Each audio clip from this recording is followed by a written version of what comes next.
من يهده الله فلا مضل له ومن يضلل فلا هادي له أشهد أن لا إله إلا الله وحده لا شريك له وأشهد أن محمدا عبده ورسوله وبعد. Kita sampai hadis 81 atau hadis ke-8 dari bab yakin dan tawakal. An Abi Bakrin As-Siddiq. Jarang-jarang beliau meriwayatkan hadis. Mungkin ada pertanyaan, bukankah beliau bersama Nabi selama 23 tahun yang pertama kali masuk Islam? Kenapa sedikit meriwayatkan hadis? Justru yang banyak adalah Ibnu Abbas, Anas bin Malik, Abu Hurairah. Abu Hurairah cuma 4 tahun bersama Nabi SAW.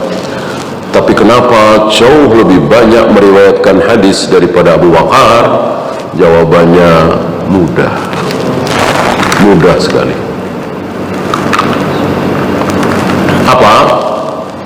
Abu Bakar hidup cuman 2 tahun setelah Nabi wafat. Tentu sedikit sekali meriwayatkan hadis, 2 tahun. Beda dengan Ibnu Abbas, Anas bin Malik, Aisyah, Abu Hurairah. Itu kan puluhan tahun setelah Nabi wafat masih hidup. Ya otomatis, ya kan? Mudah jawabannya. Karena di zaman Abu Bakar hampir seluruh sahabat faham, tahu tentang sunnah Nabi. Dan di zaman Abu Bakar belum muncul syubhat, belum muncul bid'ah, belum ada aliran sesat.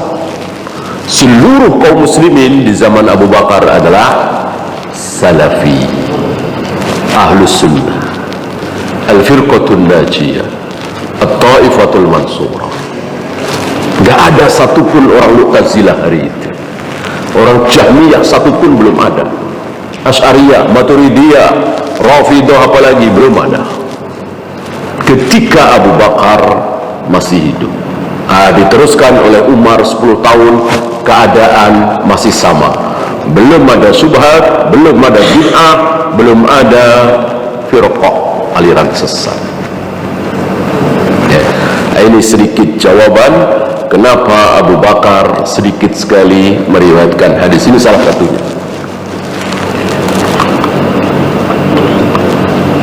Imam Nawawi membawakan nasab Abu Bakar. Karena Abu Bakar salah satu orang Arab yang ahli nasab. Jadi Abu Bakar bukan cuma tahu nama kakeknya, tapi ayahnya kakek, kakeknya kakek, buyutnya kakek, terus ke atas sampai belasan tahun. Sedangkan kita jarang-jarang. Ya, nama kakek banyak yang tahu lah. Kakeknya, ayahnya kakek, udah mulai sedikit. Kakeknya kakek kita namanya siapa? Udah gelap. Nah itu kita, kekurangan kita di situ. Padahal ini perlu. Makanya Rasulullah kan sampai Nabi Ibrahim. Untuk Rasulullah tentu wahyu. Untuk Rasulullah tentu wahyu. Abu Bakar bukan wahyu. Karena memang setiap kali ada anak kecil dikasih tahu, ayahmu si fulan, kakekmu si anu, buyutmu si anu. Jadi bin gitu. Ya. Beliau adalah Abu Bakar kan kunyah sama dengan Abu Hurairah, Abu Sa'id Al-Khudri, Abu Umamah Al-Bahili, termasuk Abu Qasim Rasulullah, ya. Itu kan kunyah. Namanya adalah Abdullah. Nama Abu Bakar adalah Abdullah. menunjukkan bahwa Abdullah kan hambanya Allah ya. Ini menunjukkan bahwa masyarakat Quraisy adalah sebelum Nabi diutus, masyarakat Quraisy adalah masyarakat yang beragama, yang tahu agama, yang beribadah, yang menyembah Allah. Ini salah satu buktinya. Kan nama Abu Bakar itu, Abdullah itu dari kecil. Ya, dengan Nabi sekitar 2 atau 3 tahun perbedaan umurnya. Sama-sama di zaman jahiliyah kan. Nah, ini nama Abdullah, hamba Allah kan. Berarti masyarakat jahiliyah kafir Quraisy itu menyembah Allah, cinta kepada Allah, beragama, tapi salah, penuh dengan bid'ah, melenceng dari ajaran Nabi Ibrahim, Nabi Ismail. Tapi sisa-sisa masih ada. Nah, ini salah satu sisa yang benar, Abdul. Ya tawaf sa'i kan mereka lakukan. Mengira Abu Jahal, Abu Lahab nggak tawaf sa'i. Abu Jahal tawaf sa'i dengan cara yang bid'ah, cara yang keliru, yang salah, yang menyimpang dari cara Nabi Ibrahim, Nabi Ismail. Abdullah bin Utsman bin Amir bin Umar bin Ka'ab bin Sa'ad bin Taim bin Murrah bin Ka'ab bin Lu'ay bin Ghalib Al-Qurasyi At-Taimi. Kalau kita lihat silsilah ini bertemu dengan Nabi sallallahu alaihi wasallam ya di Murrah. Jadi istilahnya satu kakek satu nenek yang kesekian. Wa huwa wa abuhu wa ummuhu sahabatun. Abu Bakar, ibunya, ayahnya adalah sahabat, adalah muslim, masuk Islam. Sebuah kenikmatan besar ya. Satu keluarga masuk Islam. Qala Abu Bakar meriwayatkan, Nadhartu ila aqdamil musyrikin.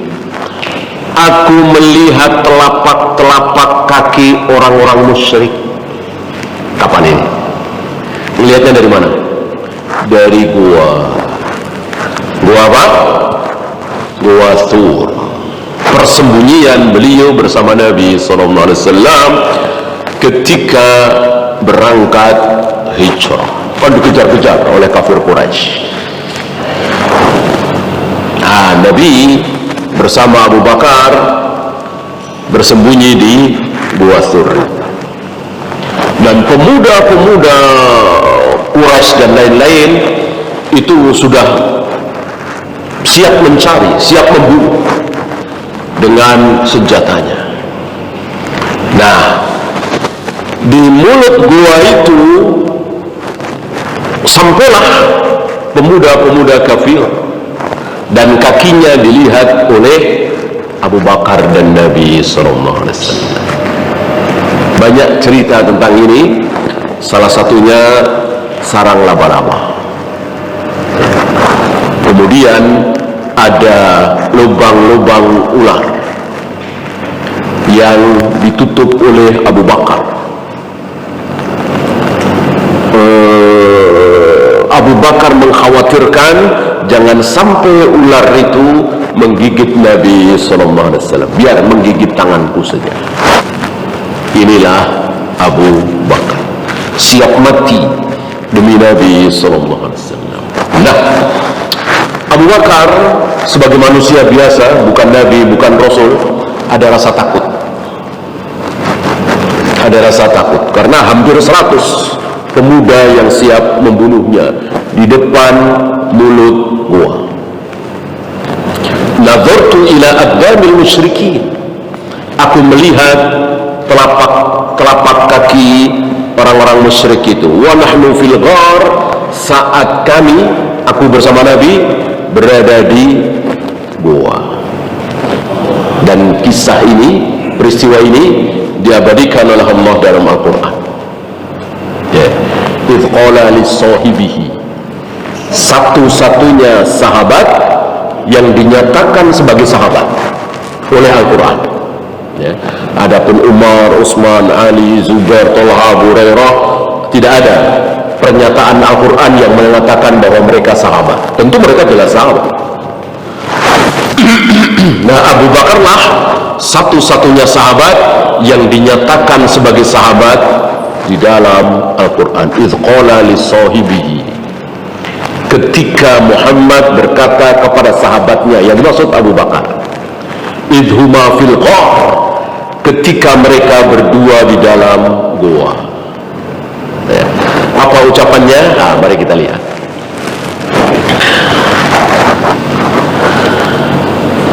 Wahum ala ru'usina, dan orang-orang musyrik itu berada di atas kepala kami. Berarti goanya itu menurun begitu ya. Goanya itu menurun. Jadi seolah-olah yang berdiri itu, kaki orang-orang musyrik itu berada di atas kepala Rasulullah dan Abu Bakar. Bukan horizontal gitu ya, tapi agak menurun.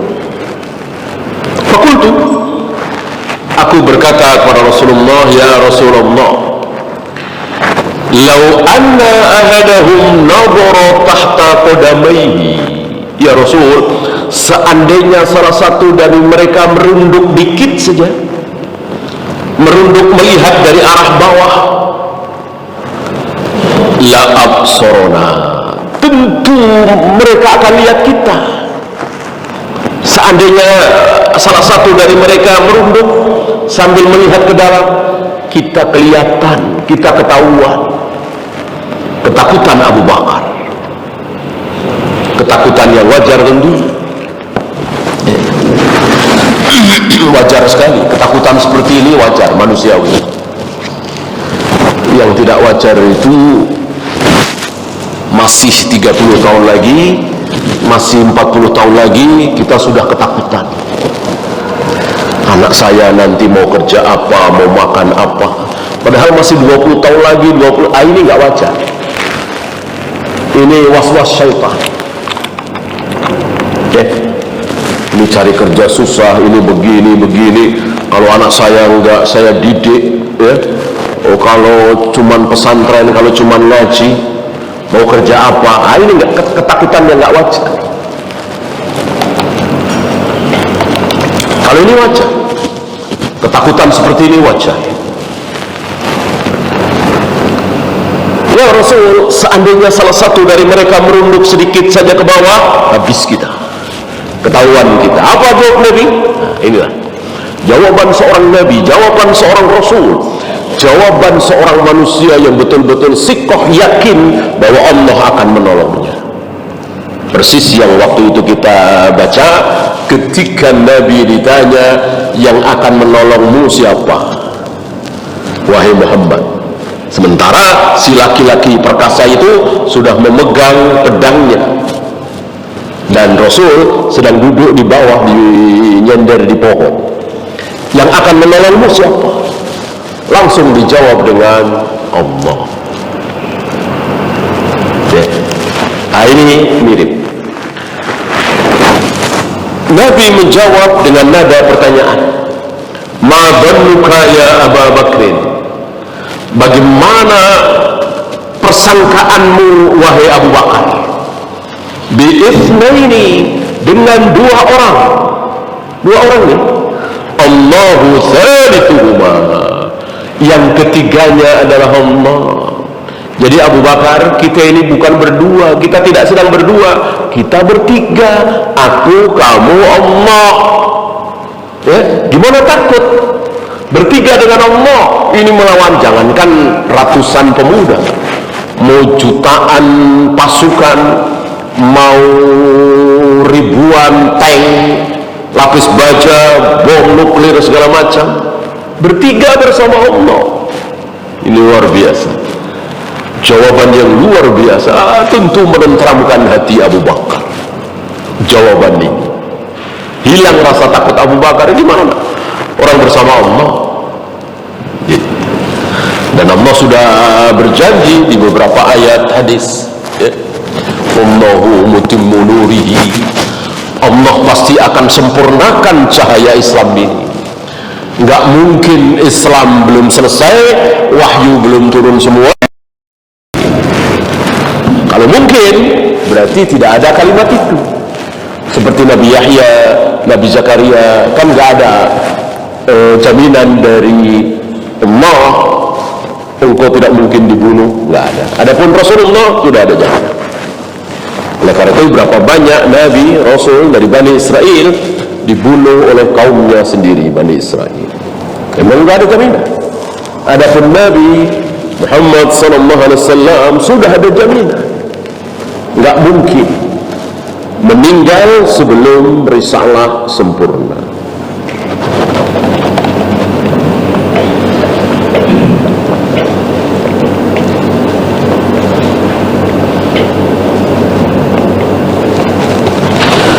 Ya, muttafaqun alaih, hadis ini sahih riwayat Bukhari dan Muslim. Ada banyak fawaid dari hadis ini, sekitar 12 ya, mudah-mudahan selesai. Yang pertama, mantibatu Abi Bakrin fi suhbatihi li Rasulillah sallallahu alaihi wasallam fi hijratihi min Makkah ila al-Madinah. Keutamaan, kemuliaan Abu Bakar, di mana Abu Bakar menyertai Nabi sallallahu alaihi wasallam saat-saat sulit hijrah, dan yang paling dekat dengan Nabi alaihi salatu wasallam, dan satu-satunya yang diingini oleh Nabi alaihi salatu wasallam menggantikan beliau sebagai imam salat. Dan tidak diragukan lagi, Rasulullah menghendaki Abu Bakar menjadi pengganti beliau dalam memimpin kaum muslimin. Adakah yang lain? Tidak ada, kecuali setelah Abu Bakar wafat ya. Dan qarinah itu walaupun tidak sharih, tapi ada qarinah. Walaupun tidak tegas, setidaknya ada tanda bahwa Nabi menginginkan Abu Bakar. Apa diantaranya? Seorang wanita datang kepada Nabi alaihi salatu wassalam. Dia bukan penduduk Madinah, dia dari kota lain. Setelah kalah jawab dengan Nabi, lalu pamit pulang. Kemudian Nabi mengatakan, nanti tahun depan datang lagi. Wanita ini bertanya, seandainya aku datang dan ternyata engkau sudah tidak ada, yang dimaksud sudah wafat, siapa yang harus aku temui? Dijawab oleh Nabi, siapa? Abu Bakar. Ini qarinah, ini tanda petunjuk isyarat bahwa Nabi menghendaki Abu Bakar sebagai pengganti beliau. Dan sudah beredar di kalangan para sahabat ucapan khairun nas ba'da nabihim Abu Bakar, summa Umar, summa Utsman. Sebaik-baik manusia, semulia-mulia manusia setelah para nabi, para rasul adalah Abu Bakar, kemudian Umar, kemudian Utsman. Ini beredar kalimat seperti ini ketika Nabi masih hidup, dan Nabi dengar tentunya, dan Nabi diam. Dia menunjukkan bahwa beliau setuju. Nabi mengiyakan. Kalau salah, tentu Nabi akan angkat bicara. Pasti Nabi akan turun wahyu kepada Nabi, sampaikan bahwa yang terbaik bukan Abu Bakar, tapi si Anu, pasti. Dan itu banyak sekali seperti itu. Tidak ada kejadian yang terjadi di zaman sahabat bersama Nabi yang salah kok kemudian tidak turun wahyu. Bahkan sampai kehidupan yang sangat rahasia, jima antara suami istri, itu kan sangat rahasia, nggak mungkin ada yang melihat satu orang pun ya. Itu turun wahyu ya, ketika ada seorang muhajirin nikah dengan wanita Ansor. Wanita Ansor kena syubhat Yahudi bahwa tidak boleh jima dengan begini. Ternyata yang muhajirin jima dengan seperti itu, kaget wanita Ansor ini. Akhirnya turun wahyu. Nisa'ukum harthul lakum fa'tu harthakum anna syi'tum. Membolehkan jima dengan cara apapun. Yang diharamkan cuman dubur. Nah, lihat, apalagi yang lain. Dan banyak sekali contoh lain. Ada peristiwa ini sampai sekedar kata-kata, ya. Ra'ina, ya. Itu yang sering diucapkan oleh para sahabat di hadapan Nabi. Diplesetkan oleh jadi Ra'una, turun ayat. Ada kan surat Al-Baqarah?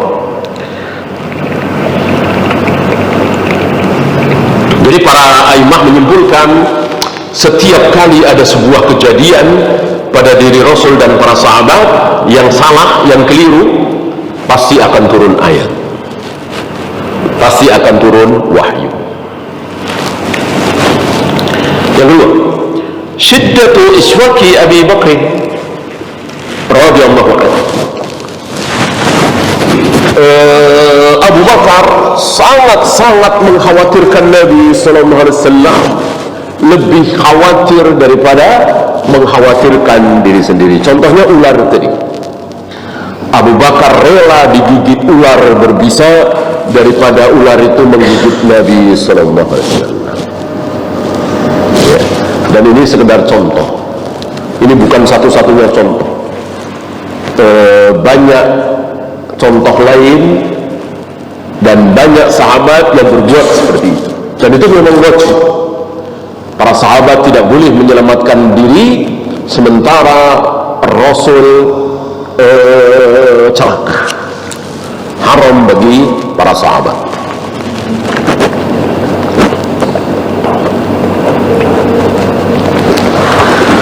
Wujubu thiqati billah, wajib sikah kepada Allah, yakin betul kepada Allah, ini wajib. Maka banyak dari kita yang berdosa ketika kita apa iya Allah mau menolong saya, apa iya Allah mau tolong agama ini, apa iya keadaannya seperti ini, apa iya Islam bisa menguasai dunia lagi, keadaan seperti ini. Sementara Jepang, Amerika, Eropa sudah begitu majunya, negeri-negeri Muslim ketinggalan jauh. Apa iya ya kaum muslimin akan menguasai mereka dan mereka sebagai budak-budak? Haram ragu seperti itu. Sabda Nabi alaihi salatu wassalam yang tidak boleh kita ragukan, bahwa kelak di akhir zaman Islam akan menguasai dunia. Non muslim terutama Yahudi dan Nasrani akan menjadi budak-budaknya kaum muslimin. Apalagi tentang pohon Gharqad, kan tidak masuk akal pohon Gharqad ini. Tapi yang mengucapkan adalah Nabi sallallahu alaihi wasallam. Bagaimana kita ragu? Kita tidak ragu sedikit pun, karena kita yakin betul beliau adalah Nabi, Rasul, nggak mungkin bohong. Maka kita yakin adanya pohon Gharqad yang nanti akan bisa bicara. Tidak boleh kita ragu dengan melihat keadaan kaum muslimin hari ini. Artinya dakwah sunnah ini akan terus berkembang, akan terus meluas. Akhirnya mayoritas kaum muslimin faham sunnah, mengikuti Rasul dan para sahabat. Akhirnya Allah akan berikan kemenangan. Selagi kaum muslimin mayoritas bid'ah syubhat, tidak mungkin Allah akan memberikan kemenangan.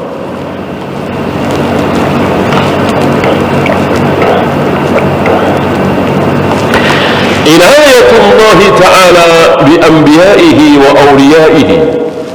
Allah pasti menolong para nabi, para rasul, para awliya, wali-wali Allah. Apa yang dimaksud wali-wali Allah?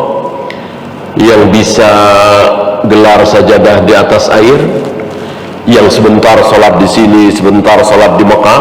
Tidak. Wali Allah adalah alladzina amanu wa kanu yattaqun. Siapapun yang beriman dan bertakwa, dia wali Allah.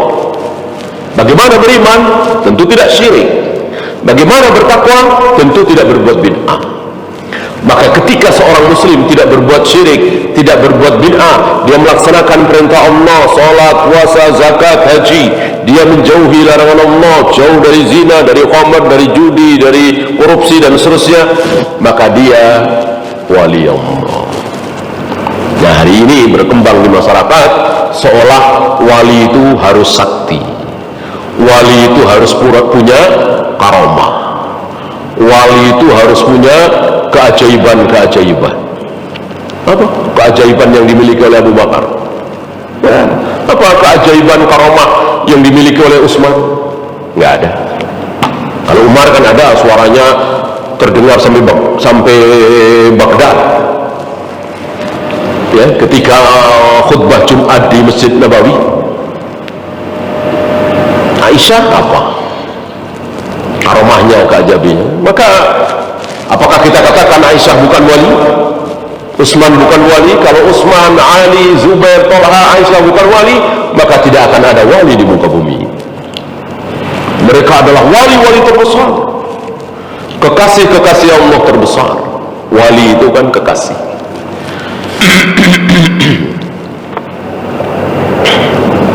Nah, kesalahan di masyarakat kita menganggap bahwa wali itu harus punya kelebihan, karomah, kehebatan. Tidak sama sekali.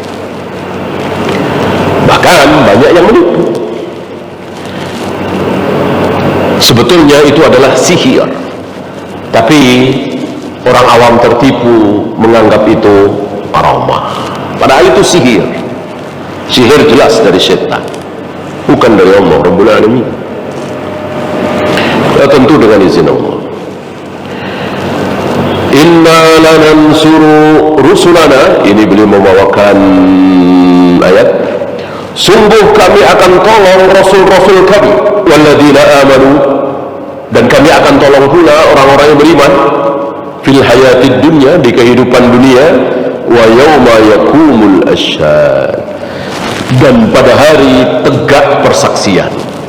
Hari ini belum tegak persaksian, ya. Makanya ada saksi palsu, ada saksi bohong. Nanti di sana tidak ada, betul-betul tegak persaksiannya.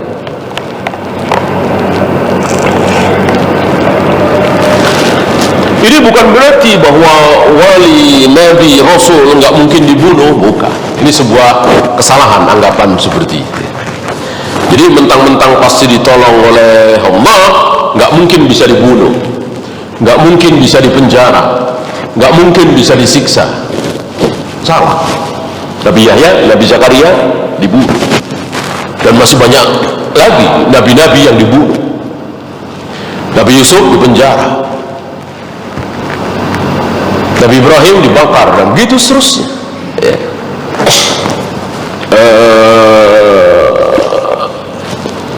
Ketika apa yang harus disampaikan oleh seorang nabi, seorang rasul sudah selesai, maka ketika Nabi Yahya, Nabi Zakaria dibunuh, itu sudah selesai. Nggak bisa katakan sebetulnya masih ada 10 ayat lagi yang Allah akan turunkan kepada Nabi Yahya, Nabi Zakaria, tapi sudah terlanjur dibunuh oleh umatnya. Nggak mungkin, nggak mungkin, ya. Jadi sudah selesai. Wahyu yang harus diterima oleh Nabi Yahya, Nabi Zakaria sudah selesai, baru dibunuh. Nah, kalau Allah tidak izinkan, ya tidak mungkin bisa dibunuh, atas izin Allah tentunya.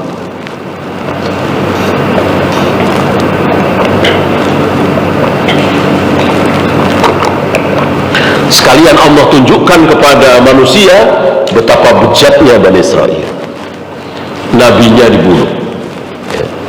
Maka kalau hari ini Yahudi, atau misalnya kemarin ya, seandainya yang ngebom BTC itu Yahudi sendiri, nggak aneh, nggak heran. Itu kecil, gitu ya, kecil. Membantai kaum muslimin di sekitar Masjidil Aqsa, kecil. Itu kesalahan Yahudi yang kecil. Bagi Yahudi kecil.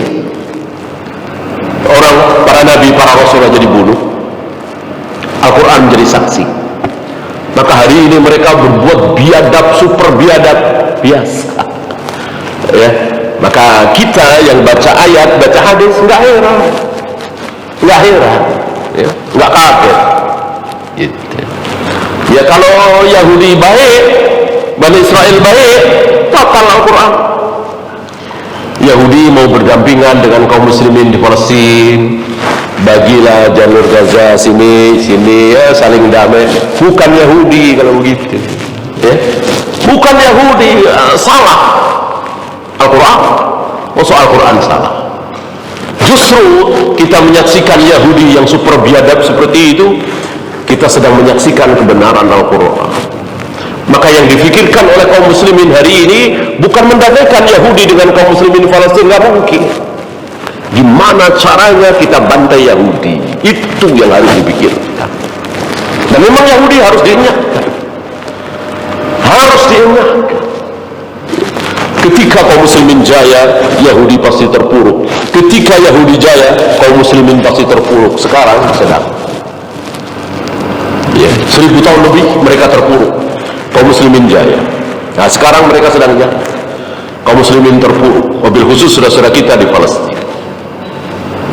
Ya.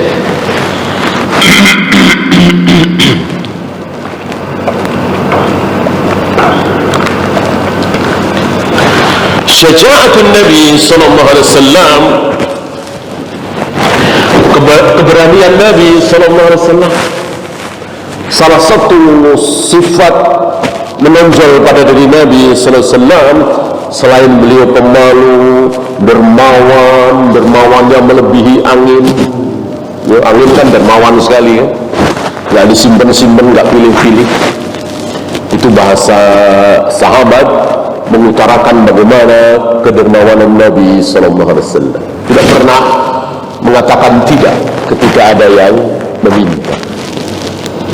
Nah, salah satunya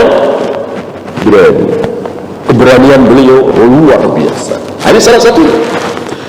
Ketika Abu Bakar ketakutan luar biasa dan ketakutan ini wajar, Nabi nggak ada rasa takut. Ma dhannuka ya Abu Bakrin bi itsnaini Allahu salisuhuma. Bagaimana kita takut? Allah bersama kita, kita ini bertiga. Kita dua orang, yang ketiga adalah Allah, gimana takut? Berarti kalau mereka menyerang kita bertiga, apa iya Allah akan diam saja? Ini kesikohan yang luar biasa, kepercayaan beliau, keimanan beliau yang luar biasa. Karena Rasulullah sallallahu alaihi wasallam ala yakinin tam. Rasulullah berada dalam keyakinan yang sempurna. Maka keyakinan itu kan bertingkat. Ketika kita punya sebuah keyakinan, bukan berarti sama dengan keyakinan si fulan. Maka ada istilah ilmu yakin, ainul yakin, hakul yakin. Ya. Ilmu yakin, dia yakin berdasarkan ilmu saja, belum pernah lihat, belum pernah meraba, gitu. Walaupun dia yakin bahwa di balik bukit itu ada danau misalnya, dia yakin, orang bapaknya, ibunya, kakeknya, tetangganya semuanya ngomong sama bahwa di balik bukit itu ada danau. Tapi dia sendiri karena masih kecil, remaja, belum pernah. Tapi dia yakin betul. Orang sekampung situ, sedesa itu semua mengatakan di balik bukit itu ada danau. Apakah ini yakin? Yakin, tapi sekedar ilmu yakin, tahu, berilmu. Nah, suatu ketika dia sudah dewasa, dia bisa naik ke bukit itu. Dia melihat langsung danau itu. Ini meningkat keyakinannya, bukan ilmu yakin lagi, tapi ainul yakin, ainun mata. Jadi yakin karena melihat langsung, naik keyakinannya. Besoknya lagi dia turun dari bukit itu, dia mendekati danau itu, dia ambil airnya, dia minum airnya. Ini bukan ilmu yakin lagi, bukan ainul yakin lagi, tapi hakul yakin. Hak, betul-betul hak yakinnya. Maka yakin bertingkat. Tingkatan Nabi adalah tingkatan tertinggi, hakul yakin. Kita barangkali tingkatan pertama ilmu yakin. Nah, Oleh karena itu banyak dari kita sudah yakin ini buruk, tapi tetap aja nyuap. Udah yakin ini buruk, tetap aja bohong.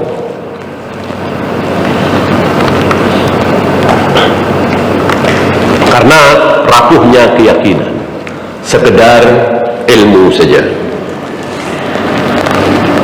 Kemudian man nasarahullahu fala ghaliba lahu. Barang siapa yang ditolong oleh Allah, tidak akan mungkin ada yang bisa mengalahkan. Amerika sekalipun, Eropa sekalipun, seluruh manusia serempak mau mencelakakan kita, tapi Allah tolong kita, kalah semua. Ini mestinya yang harus kita camkan.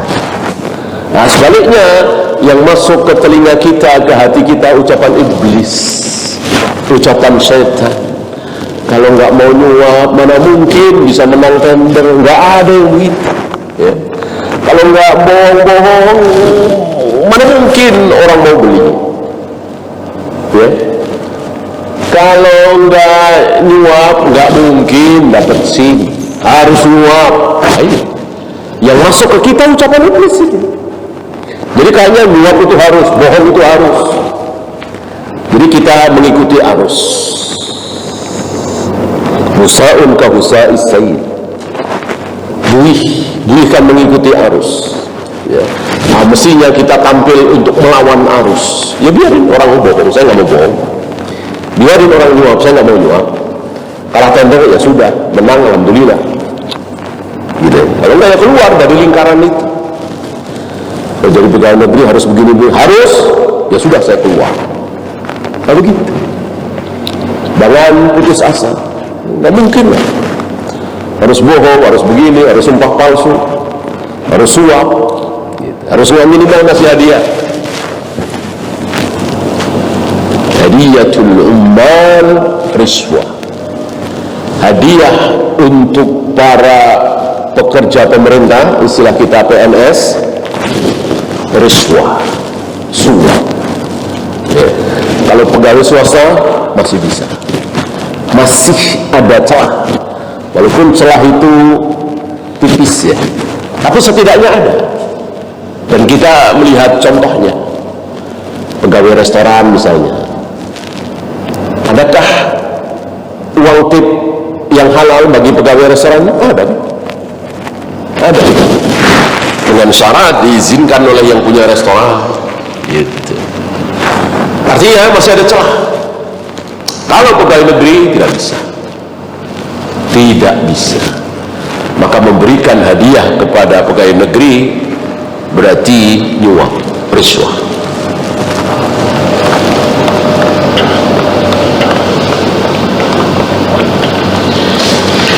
Man arada an yazida min azimati akhihi falyurabbit qalbahu bi inayatillah. Barang siapa yang ingin menghibur, menyemangati saudaranya, semangatilah dengan pertolongan Allah. Jangan tanggung-tanggung, tenang. Di belakang kita ada jenderal, tenang. Kapolri di belakang kita, tenang. RI 1 di pihak kita, tenang sekali. Nah, tidak seperti itu. Tenang, Allah bersama kita. Ini yang keluar dari ucapan Nabi SAW. Allah yang dibawa-bawa. Nah, kita tidak. Seolah jauh sekali. Kita dari pertolongan Allah. Disebut jenderal, disebut kapolri, disebut ini, disebut itu. Dan kita merasa tenang. Dan sebaliknya, ketika teman kita mengatakan ini kan halal. Kalau halal insya Allah, Allah meridhoi. Masa Allah nggak tolong kita? Kita kurang berkenan dengan kalimat seperti itu.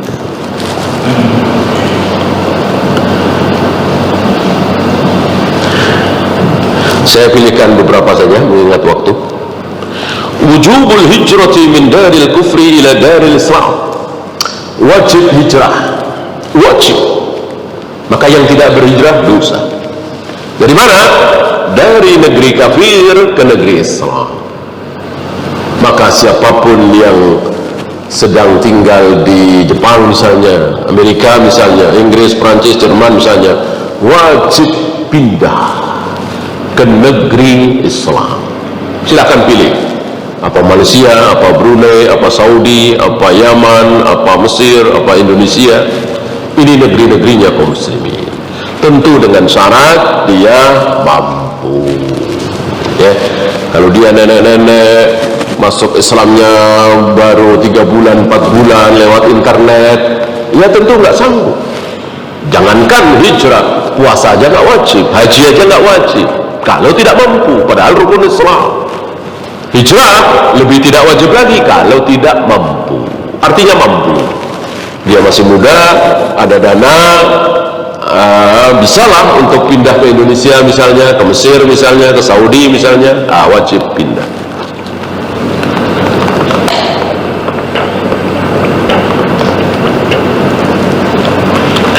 Yanbaghi 'ala al-qa'idi alla yu'rida nafsahu lil qatl duna thamaratin. Wajib bagi seorang pemimpin, panglima, untuk tidak membiarkan dirinya, pasukannya mati tanpa hasil. Ya. Loh, berarti kalau ada hasilnya, ya iya perang, jihad. Maka ketika tidak sanggup berperang, tidak mampu atau memang belum dipukul genderang perang itu oleh pemimpin, ya sudah, dia ngumpet, nggak masalah. Ya, sebagaimana yang dilakukan oleh Rasul dan para sahabat. Ini kan kasarnya Rasulullah ngumpet gitu. Karena kan wasilah itu harus dijalani. Beliau tidak, saya Nabi, saya Rasul, tadi tolong, udah ngapain masuk gua, udah bersilah aja sambil nunggu orang-orang kafir datang, nanti akan dibunuh-bunuhin sendiri oleh Allah. Enggak begitu, asbab harus dijalani. Ada ngumpet, ada bahkan mengecoh kan. Beliau masuk ke Gua Thawr itu mengecoh, karena dari Mekah ke Madinah itu nggak ngelewatin Gua Thawr. Ini dalam rangka mengecoh. Jadi siasat itu tetap dipakai. Tidak mentang-mentang Nabi Rasul pasti ditolong, lalu ngapain pakai siasat? Tidak seperti itu. Wallahu a'lam. Ya, kita sisakan waktu untuk pertanyaan. Ada pertanyaan, silakan.